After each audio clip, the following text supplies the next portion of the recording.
శ్రీ భద్రకాళి సమేత వీరభద్ర స్వామి బ్రహ్మోత్సవాలు నేడు అంకురార్పణతో ప్రారంభమై ఇక్కడ జాతర సంబంధించిన కళ్యాణానికి సంబంధించిన ఏర్పాట్లు ఆలయ సత్యనారాయణ గారు మనతో మాట్లాడుతున్నారు. సత్యనారాయణ గారు చెప్పండి, ఈ బ్రహ్మోత్సవాలకు సంబంధించింది ఏర్పాట్లు కావచ్చు, భక్తులకు ఎలాంటి సౌకర్యాలు కల్పిస్తున్నారు? భద్రకాళి సమేత వీరభద్ర స్వామి దేవస్థానం కురివి గ్రామం మరియు మండలం మహబాద్ జిల్లా శ్రీ స్వామివారి 2026 బ్రహ్మోత్సవాలు 14/2/2026 నుండి 1/3/2026 వరకు అత్యంత వైభవంగా ఇక్కడ 16 రోజుల పాటు నిర్వహించడం జరుగుతుంది. ఈ ఉత్సవాలకి వచ్చేటువంటి భక్తుల సౌకర్యార్థం చలువు పందిర్లు, మంచినీటి వసతి, క్యూ లైన్, అదేవిధంగా కళ్యాణ మండపంలో మార్కెటింగ్ అన్ని ఏర్పాటు చేయడం జరిగింది. అదేవిధంగా 14వ తారీఖు వాళ్ళ అంకురార్పణ, రేపు స్వామివారి కళ్యాణం రాత్రి 1:50 జరుగుతుంది. 18వ తారీఖు పెద్ద చెరువులో తెప్పోత్సవం, 20వ తారీఖు గ్రామంలో రథోత్సవం, 23వ తారీఖు పవళింపు సేవ, 1వ తారీఖు స్వామివారికి 16 రోజులతో ఇక్కడ ఉత్సవాలు 16 రోజుల పాటు నిర్వహించబడతాయి. అదేవిధంగా ఈ ఏర్పాట్లన్నీ కూడా జిల్లా కలెక్టర్ గారి ఆదేశాలు మరియు మన డోర్నకల్ శాసనసభ్యులు గారి సలహాలు సూచనలతో దేవాలయ ధర్మకర్తల మండలి కొర్ను రవీందర్ రెడ్డి గారు చైర్మన్ గారు మరియు ధర్మకర్తల మండలి సహకారంతో అన్ని కూడా పూర్తి చేయడం జరిగింది. భక్తులు విశేషంగా పాల్గొని స్వామివారిని దర్శించి తరించాలని కోరుతున్నాం. భక్తులు కావచ్చు, ఏఐపీలు కావచ్చు, దర్శనార్థం మార్గాలు ఏంటి? ఇక్కడ మనకి ఈ సంవత్సరం దర్శనాల నిమిత్తం 4 సెక్టార్లుగా విభజించడం జరిగింది. ఒకటి, ఇక్కడ ఉన్నటువంటి ప్రముఖులు, దేవాలయానికి సహకరించిన డోనార్లందరికీ కూడా ఒక ప్రత్యేకమైన లైన్ ఏర్పాటు చేయడం జరిగింది. దాంతోపాటు అభిషేకాలు చేయించుకోవాలని కోరుకునే భక్తులు 1116 అభిషేకం టికెట్ తీసుకొని వారికి ప్రత్యేకంగా ఏర్పాటు చేసిన క్యూ లైన్ ద్వారా వెళ్ళి అభిషేకం చేసుకోవచ్చు.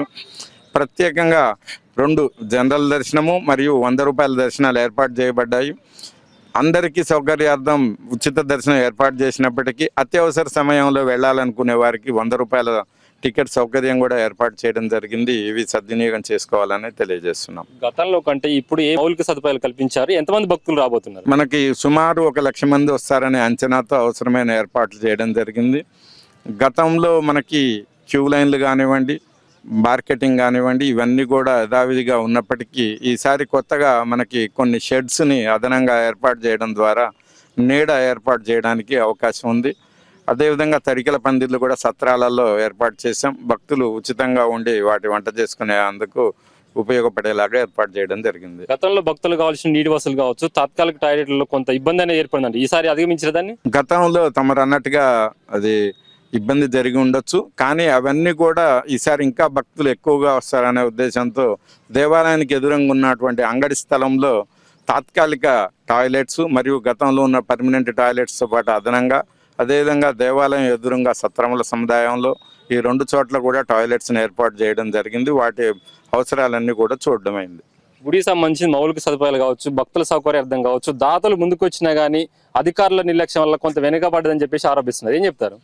ఇది దేవాదాయ శాఖ నుంచి మనకి టెక్నికల్ పర్మిషన్ రాకుండానే ఏ దాత అయినా ఇస్తాను అనగానే మనం చేయడానికి అవకాశం ఉండదు. దానికి ఏదైతే మనకి టెక్నికల్ శాంక్షన్స్ ఉంటాయో, ప్రభుత్వ అనుమతులు ఉంటాయో అవి తీసుకొని చేసినప్పుడే అది ఆ సొమ్ముకి సరైనటువంటి న్యాయం జరుగుతుందనే ఉద్దేశంతో అన్ని అనుమతులకు రాయడం జరుగుతుంది. అనుమతులు రాగానే వాటి అవసరమైనటువంటి ఏర్పాట్లు చేయడం జరుగుతుంది. ముందుకొచ్చే దాతల కోసం ఎలా మిమ్మల్ని కన్సల్ట్ కావాలంటారు? టెంపుల్ స్వామివారి దేవాలయానికి ఎవరైనా తమ వంతుగా ఏదన్నా సహకరించదలిచినట్టయితే లిఖితపూర్వకమైనటువంటిది ఇచ్చినట్టయితే, లేఖ ఇచ్చినట్టయితే దానిలో ఉన్నటువంటి వారు కోరుకున్న దానికి మేము శ్రీత కమిషనర్ దేవాదాయ శాఖ వారి అనుమతి తీసుకొని వారికి డోనార్ స్కీమ్ కింద వారికి అవకాశం కల్పించడం జరుగుతుంది. ఒకసారి డోనార్ స్కీమ్ కింద ఒక అనుమతి తీసుకున్నట్టయితే ఇంకొక భక్తుల నుంచి సేకరించడం కానీ, వారు ఇంకొకరి సహకారం పొందటం కానీ చేయడానికి వీలు కాదు.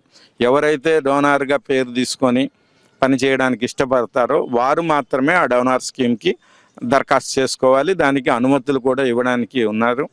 మనకి అన్ని కూడా అనుమతులు వస్తాయి.